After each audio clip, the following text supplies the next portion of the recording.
Welcome to T2G channel. நம்ம வீடியோக்குள்ளே போகிறதுக்கு முன்னாடி நம்ம சேனலை சப்ஸ்கிரைப் பண்ணுங்கள், லைக் பண்ணுங்கள், ஷேர் பண்ணுங்கள் அண்ட் கமெண்ட் பண்ணுங்கள். நம்ம இன்றைக்கி இந்த வீடியோவில் என்ன பார்க்க போகிறோன்னா, இப்போது எக்ஸாமுக்கு எல்லாருக்குமே எக்ஸாம் நடந்துகிட்ருக்கு. எக்ஸாமுக்கு முன்னாடி எல்லாருமே ரொம்ப டென்ஷனாக பரபரப்பாக இருப்போம். ஸோ அந்த மாதிரிலாம் இல்லாமல் எப்படி எக்ஸாமுக்கு 1 hour பிஃபோர் ரிலாக்ஸாக இருந்து நம்ம டாப்பர் ஆகிறது அப்படிங்கிற சில டிப்ஸ் அண்ட் ட்ரிக்ஸ் தான் பார்க்க போகிறோம். இப்போ ஃபஸ்ட்டு எல்லாருமே என்ன பண்ணுவோம், எல்லாம் படிச்சுட்டே இருப்போம். ரொம்ப நாளைக்கு எக்ஸாம்னா இன்றைக்கி நைட்டு 1 மணி 12 மணி இப்படி உட்காந்து எல்லோரும் படிப்போம். அதை ஃபஸ்ட்டு நம்ம அவாய்ட் பண்ணணும். ஒரு லேட் நைட் ஸ்டடி வந்து ரொம்ப ரொம்ப தவறானது எக்ஸாமுக்கு மொதல் நாள். ஏன்னா அப்படி நம்ம படித்தோம் அப்படின்னா மறுநாள் நமக்கு எக்ஸாம் எழுதுறதுக்கான அந்த ஸ்ட்ரென்த் இருக்காது. நம்ம எல்லா கொஸ்டினுமே நம்ம படிச்சிருப்போம், ஆனால் எல்லாமே மறந்து போன மாதிரி இருக்கும். கொஸ்டின் பேப்பரை பார்த்ததுமே அப்படியே உலகமே சுருள்ற மாதிரி இருக்கும். ஏன்னா எல்லாமே மறந்து போன மாதிரி இருக்கும். இதுக்கு காரணம் வந்து நம்ம ரொம்ப லேட் நைட்டாக படுக்கிறது, 12-1 மணி வரைக்கும் படிச்சுட்டு அதுக்கப்புறம் நம்ம ஏர்லி மார்னிங்கும் அதே மாதிரி சீக்கிரம் எழுந்திரிச்சு படிப்போம். ஸோ அதுவும் கொஞ்சம் அவாய்ட் பண்ணிக்கணும். நம்ம நைட்டு ஒரு 10 மணிக்கு படுத்துட்டு காலையில் ஒரு 4 மணி இல்லை 5 மணிக்கு எழுந்திரிச்சு படிக்கலாம் எக்ஸாமுக்கு மொதல் நாள். ஸோ மற்ற 1 வீக் பிஃபோர்லாம் நீங்கள் எவ்வளோ வேணாலும் ஸ்டடி ஏர்லி மார்னிங் சீக்கிரம் எழுந்திரிக்கலாம். பட் எக்ஸாமுக்கு மொதல் நாள் ரொம்ப நேரம் தூங்கணும். அதாவது நைட்டு 10 to 4 கண்டிப்பாக தூங்கினா மட்டும்தான் நம்ம படிக்கிறது அது மறக்காமல் அடுத்த நாள் வந்து நம்ம ப்ரெசென்ட் பண்ண முடியும். ஸோ அதனால் நல்லா படிக்கணும், அதே நேரம் நல்லா தூங்கணும். அதுக்கப்புறம் நெக்ஸ்ட் என்ன பண்ணணும், காலைல எக்ஸாம் இருக்குதுன்னு சொல்லிட்டு எல்லோரும் வீட்டையே கலைபரப்படுத்திட்டு சாப்பிடாமல் கிளம்பி வந்துடுவோம். ஸோ அதையெல்லாம் அவாய்ட் பண்ணணும். ஃபஸ்ட்டு பிரேக்ஃபாஸ்ட்டு ரொம்ப ரொம்ப மஸ்ட்டு. பிரேக்ஃபாஸ்ட்டு சாப்பிடலை அப்படின்னாக்கா கண்டிப்பாக நீங்கள் எவ்வளோ தான் ஹார்ட் ஒர்க் பண்ணி படிச்சிருந்தாலும் எவ்வளோ தான் ஸ்டேட் ஃபஸ்ட் வாங்குகிற லெவலுக்கு படிச்சிருந்தா கூட நமக்கு அங்கே மெமரி பவர் கொஞ்சம் குறைய ஆரம்பிக்கும். ஏன்னா நமக்கு அங்கே சாப்பாடு இல்லைன்னாக்கா அது என்ன பண்ணும், ஒர்க் பண்ணுறது கொஞ்சம் குறைய ஆரம்பிக்கும். அப்போ நம்ம என்ன பண்ணணும், ரொம்ப ஹெவி ஃபுட்டாக எடுத்துக்காமல் லைட் ஃபுட்டாக எடுத்துகிட்டு போகணும். எக்ஸாம் இன்னைக்கு morning light food puri chapati அது மாதிரி சாப்பிடாமல் ஈஸியாக டைஜஸ்ட் ஆகக்கூடிய ஃபுட்டாக எடுத்து சாப்பிட்டுட்டு போகணும். ஸோ அதே மாதிரி நிறைய வாட்டர் இன்டேக் எடுத்துக்கணும். தண்ணி நல்லா குடிக்கணும். எக்ஸாம் ஹாலில் கூட ஒரு வாட்டர் பாட்டில் வச்சுக்கணும். ஏன்னா நம்ம ஆல்ரெடியே ஒரு வீடியோவில் போட்டிருக்கோம், தண்ணி குடிக்காத பசங்களை விட தண்ணி குடித்த பசங்க டாப்பர் நல்ல மார்க்ஸ் ஸ்கோர் பண்ணியிருக்காங்க அப்படின்னு நம்ம ஆல்ரெடி போட்டிருக்கோம். ஸோ அதே தான் இங்கேயும் சொல்கிறேன், தண்ணி நிறைய குடிக்கணும். எக்ஸாமுக்கு முன்னாடி பாத்ரூம் போகணும் அப்படி இப்படின்னு சொல்லிட்டு தண்ணி குடிக்காமலாம் இருக்கக்கூடாது, ஓரளவு குடிச்சுக்கணும் தண்ணி. அதுக்கப்புறம் நம்ம இப்போ எக்ஸாம் போகிறோம் அப்படின்னாக்கா எல்லாத்தையுமே மொதல் நாள் நைட்டே என்னென்ன ஸ்கேல் பேனா பென்சில் இது எல்லாமே மொதல் நாள் நைட்டே எல்லாத்தையும் ரெடி பண்ணி வச்சுக்கணும். ஸோ மார்னிங் எந்திரிச்சு அதை காணும் இதை காணும் அப்படின்னு கலைபரப்படுத்தக்கூடாது. எல்லாத்தையும் முன்னாடியே ப்ரிப்பேர் பண்ணி வச்சுக்கணும். அதே மாதிரி நம்ம பேனாவுக்கு இங்க் எல்லாமே மொதல் நாள் போட்டு வச்சுக்கணும்.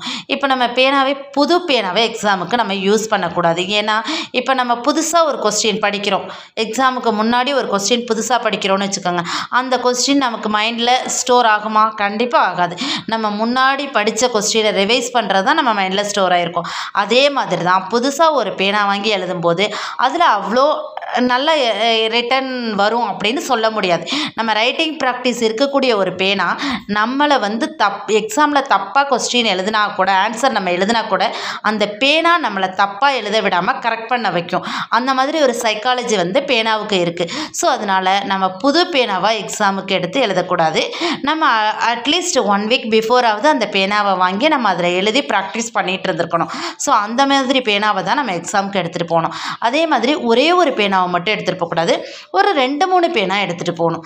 ஏன்னா நமக்கு சப்போஸ் நமக்கு ஒரு பேனா அந்த டைம் ஏதோ எழுதலை அப்படின்னா கூட அடுத்த பேனாவில் நம்ம எழுத முடியும். அதனால நமக்கு டைம் வேஸ்ட் ஆகாது. அதனால் ஒரு 2-3 பேனா கண்டிப்பாக எடுத்துகிட்டு போகணும். ஸோ இது எல்லாமே நம்ம ப்ரிப்ரேஷனாக ரெடி பண்ணி வச்சுக்கணும். அதுக்கப்புறம் நம்ம இப்போ எக்ஸாமுக்கு நம்ம எப்போதுமே எக்ஸாம் ஹாலுக்கு ஒரு 10 நிமிஷத்துக்கு முன்னாடி போயிடணும். இப்போ அவங்க 8 மணிக்கு அங்கே இருக்கணும்னு சொன்னாங்கன்னா அட்லீஸ்ட் நம்ம 7:50க்கு அங்கே போகணும். அந்த மாதிரி நம்ம அங்கே இருக்க வேண்டிய டைம் 7:50ன்னு நம்ம மைண்டில் செட் பண்ணிடணும். அப்போ தான் எந்த டிராஃபிக் எது இருந்தாலும் நம்ம அதையெல்லாம் இது பண்ணி அந்த டயத்துக்கு அங்கே போக முடியும். ஸோ அப்படி அங்கே போயிட்டு நம்ம ஃப்ரெண்ட்ஸ் கூட டிஸ்கஸ் பண்ணிகிட்டு இருக்கக்கூடாது.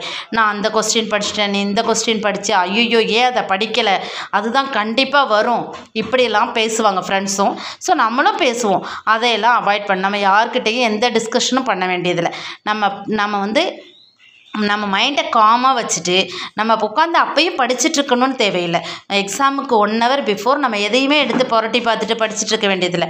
நம்ம படித்தது அப்படியே மைண்டில் இருக்கும். நம்ம ரிலாக்ஸாக நம்ம ப்ரீத்திங் பண்ணிவிட்டு இருக்கணும். அதாவது ப்ரீத்திங் எக்ஸசைஸ் மாதிரி சில எக்ஸசைஸ் பண்ணிவிட்டு வெளியில் தெரியாமல் ப்ரீத் பண்ணிக்கணும். மற்றவங்களுக்கு சவுண்டே இல்லாமல் நம்ம ப்ரீத் பண்ணிக்கிட்டு அந்த மாதிரி நம்மளை காம் பண்ணிகிட்டு இருந்தோம் அப்படின்னாக்கா படித்த எதுவுமே கண்டிப்பாக மறக்காது. அதே மாதிரி சின்ன சின்ன மெடிடேஷன்ஸ் அந்த டைம் அமைதியாக நம்ம மைண்டை எந்த அளவுக்கு நாம் ரிலாக்ஸ் பண்ணிக்கிறோமோ அப்போ தான் எக்ஸாம் நல்லா ப்ரெசென்ட் பண்ண முடியும். ஸோ நம்ம இந்த மாதிரி நைட் ஸ்டடி இதெல்லாம் பண்ணணும், இந்த மாதிரி ரிலாக்ஸ் இல்லாமல் இருந்தோம் அப்படின்னாக்கா நம்ம எக்ஸாம் நல்லா எழுத முடியாது. இது பர்சனலாகவே எங்களோட எக்ஸ்பீரியன்ஸ். நாங்கள் படிக்கும்போதெல்லாம் ரொம்ப லேட் நைட் படித்து அந்த மாதிரியெல்லாம் இது பண்ணும்போது எக்ஸாம் ஹாலில் போயிட்டு மறுநாள் எழுதும்போது ரொம்ப டயர்டாயிடும். தெரிஞ்ச கொஸ்டின் கூட ஐயோ தெரியாத மாதிரி இருக்கே அப்படின்னு அதை சரியாக எழுத முடியாத சுச்சுவேஷன்லாம் ஏற்பட்டிருக்கு. ஸோ அது மாதிரியெல்லாம் இல்லாமல் கண்டிப்பாக நீங்கள் இந்த மாதிரி டிப்ஸ் எல்லாம் ஃபாலோ பண்ணி நல்லா எக்ஸாம் எழுதணும். மார்னிங் டைமில் மனசை ஒருநிலைப்படுத்தி வச்சுக்கணும். எந்த வீட்லேயுமே எந்த டென்ஷனும் ஆகக்கூடாது. ஃப்ரீயாக இருக்கணும். நல்லா ப்ரேயர் பண்ணிக்கணும். ஸோ நல்லா படிச்சுட்டு நல்லா ப்ரேயர் பண்ணிவிட்டு டென்ஷன் ஆகாமல் போய் நீங்கள் எக்ஸாம் எழுதுனீங்க அப்படின்னா கண்டிப்பாக நீங்களும் டாப்பர் ஆக முடியும். ரிலாக்ஸாக இருந்து நம்ம டாப்பர் ஆகிறதுக்கு இந்த ட்ரிக்ஸை எல்லாமே ஃபாலோ பண்ணுங்கள். தேங்க்யூ ஃபார் யுவர் வாட்சிங்.